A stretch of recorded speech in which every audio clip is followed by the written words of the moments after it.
धरक न चीन जैसं होते खरं.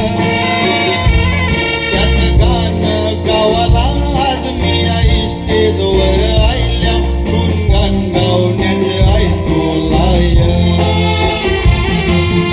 आणि एक गल्ले केळची शाळा जवळ वाचिलं मी पुस्तक.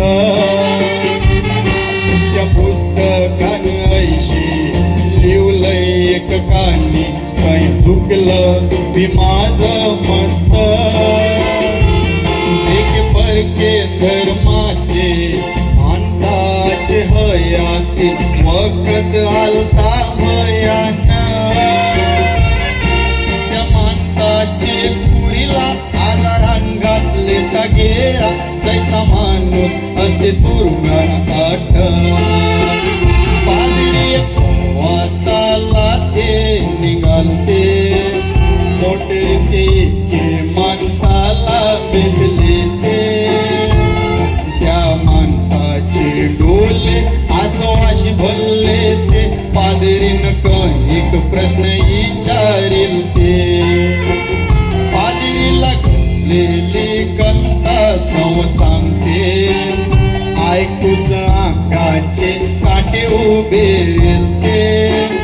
बोलला हयातील मोठे आजारात दिले ठोकील ते. आणि जिन्याचे बन झालते रस्ते.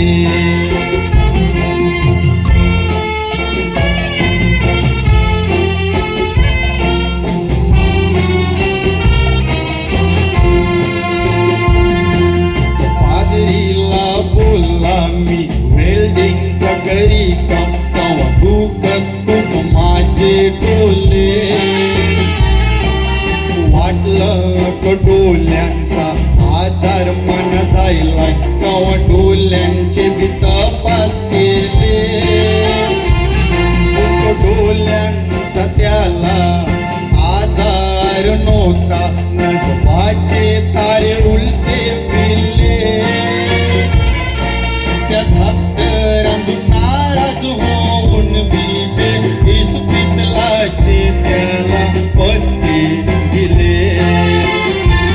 बीजे इस्पितलाने जातो पुरीचे नरकाचे तपास करावा सांगितले. तपासणीने समजलं त्याचे मरणाचे आकडे सुरू झाले ते.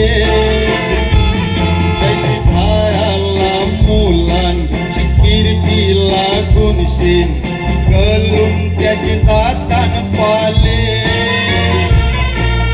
तैसच या माणसावर आलतं मोठं संकट कैसा जगू ये त्यालाच नाही कळले.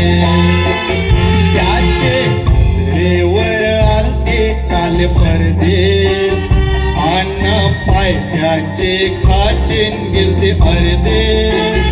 हात जोडून रचणाऱ्याला बोलला मानाची न जगून दे. कारण नाचले ते त्याचे दोन्ही गुरते. इस्पितला उपचार करावचे खूप वांदे. कारण हयातीचे तुटले ते त्याचे सांदे. त्या पादरीन सायमन सारखे लायले त्याचे कुरसाला खांदे. आशीर्वाद देऊन बोलला ये दुःख दूर जाऊन दे.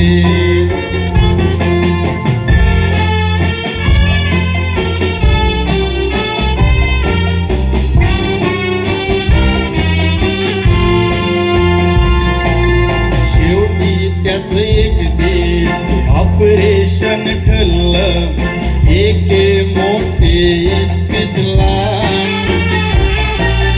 घरांचीन कुटुंबारी तयार झाली एक गुरदा करावसाठी. कोणाचाच गुरदा त्याला झुलत नव्हता. डॉक्टरी तपासणी परमान पादरीस त्याचे मदतीला धावला. या शेवटाचे वाईट वक्ता त्या पादरीन पहिला भिशोपानाची दिली विली कठोर विचार करून मना परवानगी द्या माना एके माणसाला गुरुदातान करून देतय मी त्याला जीवदान शेवटी गुरुदातान केला न त्या माणसाला तो झुलला न आईला तो नवे जीवना काय त्या पादरीचे डोक्याने चार असतीन भारी त्याचा धर्म नये करम महान पादरी नावाचे होते जॉर्ज मॅथ्यू त्यांच्या माणसाची जाणीली जाणीव गुरुदातान करून बचविला त्या माणसाचा जीव हयात जगते तो माणूस न पादरीव आयशे दुःखी वक्ता माणसातून नको भियो तुझ विश्वासाचे आश्वासिलियो बरे करम ज्याचे असतान त्याची रचणाऱ्याला किव सारगाच जात माणसा या